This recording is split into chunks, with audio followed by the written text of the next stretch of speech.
What is going on? Welcome back to the channel. So today we're going to talk to you about Virgin Galactic. It's been quite a while since I've done a Virgin video. I want to go over some of the data points, what's really been influencing it, and what might be coming next. Before we get into any of that, make sure to hit that thumbs up, and with that, let's get right to it. So it is down 2.14%, 272 the low, 283 the high, and 1.1 million shares being traded, 3.6 is the average. So the volume has definitely diminished quite a lot over the last little bit, insinuating big money is not really paying attention to it. And you can kind of see that as well based on this, or lack thereof, of any transactions occurring on the secondary market above $100,000. Dark pool, you do see one transaction. Of course, dark pool is often enough used by shorts, which do make up for roughly about 40% of obviously Virgin's daily volume. So at the end of the day, not necessarily the best. As far as updates coming from the actual company itself, there hasn't really been anything recently. So last time I did cover it was when it started to kind of gain some good momentum because of Elon and Trump kind of arguing. So people saw this as a pretty good opportunity for Virgin. Unfortunately, that whole kind of back and forth didn't really last all that long, so Virgin's hype did diminish, as you can kind of see right there. So it was rather short-lived. And at the end of the day, what has happened over the last 1 month with it going down 16.92% is one of the worst ways possible. Because if a stock goes down, let's say 15% in one day, yes, that is horrible, but at least it does get on a lot of people's radars by doing so. So people might start looking at it saying, hey, it's down 15%. It might be a little bit more of a value play. So when it goes down like 1% almost every single day slowly, that is essentially the worst way, because it's like a painful, slow death. And still, like I mentioned, roughly about 40% on average of the daily volume does come from shorts. So they are slowly killing it more and more. And I think at the end of the day, yes, they did have a fairly good last earnings, which was good future guidance and so forth. But at the end of the day, though, a lot of those catalysts are not up until Q4 2025 and also going into next year. So it's not necessarily the best. And that's what Wall Street does not like, is to be patient and waiting for catalysts. Even more so when there is everything, for the most part, at 52-week highs. So opportunity cost is kicking in. People are just ignoring Virgin right now, including institutions. And when it comes down to shorts, even today with the fairly low volume and it down 2.14%, shorts are only increasing 566 shares. That is it. So they're not really doing all that much.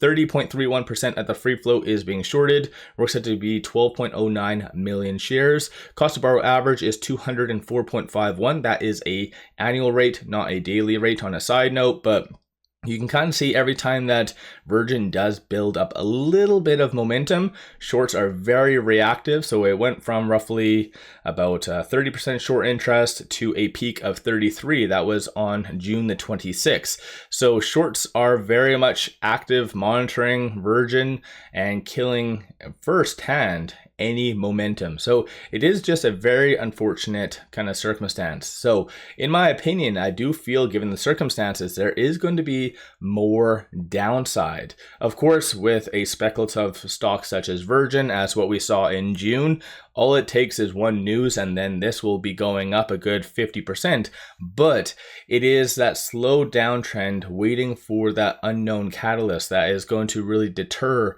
a lot of investors from getting in. So quickly moving over to the options to give you a quick overview. 80,000 in calls, 83,000 in puts. With everything today, 44% of all the options are bearish in nature. So people are still anticipating more downside with Virgin. Some of that could be, of course, on a larger scope, people reacting to Trump's new big beautiful bill and what that might mean for just the US economy in the short term as well as the long term. But aside from all of that, though, looking at the options. The bulls feel roughly around $3 is realistic, and then the bears are anticipating sub 250. So given where we are at 275, pretty much level ground, evenly divided between the two. And like I already mentioned, big money right now is not really paying attention to Virgin, both on the secondary market and dark pool. So dark pool, there was one transaction for 198,000, which does make up a good chunk of the volume at the time. So when it did come out, it made up for about 22% of the volume. So kind of crazy stuff, but nonetheless, with it at 275, if you're looking to average down or possibly swing trade it, just watch for a lot of the support levels. So 268, 243, and then 203 is going to be the support levels.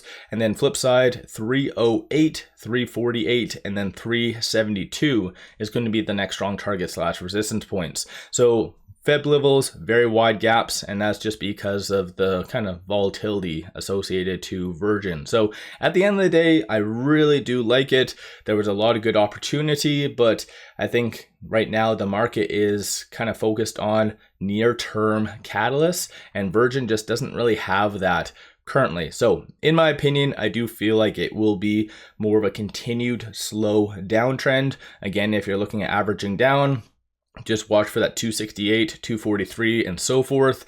If it does get closer to that $2 range, then this is where you might see a little bit more of a panic, potentially people starting to talk about reverse stock split and whatever else. Aside from that, though, you did see one new analyst rating that was done 7 days ago, $3 price target, Goldman Sachs, Noah, who has a 53% success rating. As a consensus, over the last 3 months, you have $4.69 that price target, representing a 70.55% upside. So analysts, honestly, I think are relatively optimistic with Virgin based on the ratings, but I think some of that also does stem from just the sector. Sector is, aside from Virgin, doing fairly well. So Rocket Lab more notably, but I think right now, again, Virgin needs to put out some actual updates, in my opinion, of course. What do I know in life? Aside from that, though, looking on the actual chart, one thing actually on before I get into that, one thing to bring up, though, for those of you that believe that Virgin is a squeeze play, it does indicate that there's no shares available. So potentially that could be one reason why shorts aren't really doubling down and they're only increasing that 500 shares, because that is all that is available. But aside from all of that, though, on the actual chart, it is below all the key pivotal moving averages that I generally like to look at. So the 50, 100, and 200, the 50 is sitting at 318. So typically, in obviously Virgin's case, every time it does get above that 50-day moving average, usually does result in like a 20 to 30% run. So again, that's going to be something to really watch for. And as what we've seen in the past, things can change very, very fast. So all it needs is a good piece of news and this will go up. Unfortunately, I guess as far as history goes, it doesn't actually hold the gains that well, but for those of you that are day traders, just kind of monitor the volume on a side note as well. If you start to see some abnormal volume kind of picking up, that might be a good opportunity and a signal to get in early. But let me know your general thoughts on Virgin in the comments below. One thing that you could also see at the same time is with very limited supply and with the cost to borrow being fairly high, you could see some buying in the next little bit coming from big players, BlackRock, Vanguard, just for the purposes of lending out, because that cost to borrow 300+% is very, very juicy.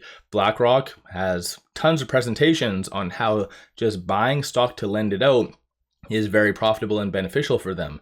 So you never know, you could see some abnormal buying as well that could really kickstart a nice push higher. So let me know your general thoughts on Virgin. Are you buying? Do you still believe in it? Of course, like I said, I haven't really been doing too much for videos for Virgin, but yeah, it's still on my watch list, still watching it kind of slowly go down. But once it does start to get some abnormal volume, I'm going to be buying, picking up some shares, and then that way I'll be able to kind of benefit from that. So let me know your thoughts on Virgin. Don't forget to hit that thumbs up and subscribe. Always greatly appreciate that. If you are looking for some solid buy signals, pop over to my Patreon and get buy signals on stocks, options, crypto, many of which have been absolutely on point. Definitely worthwhile to pop over there and take a look. With all that said, appreciate all of you watching.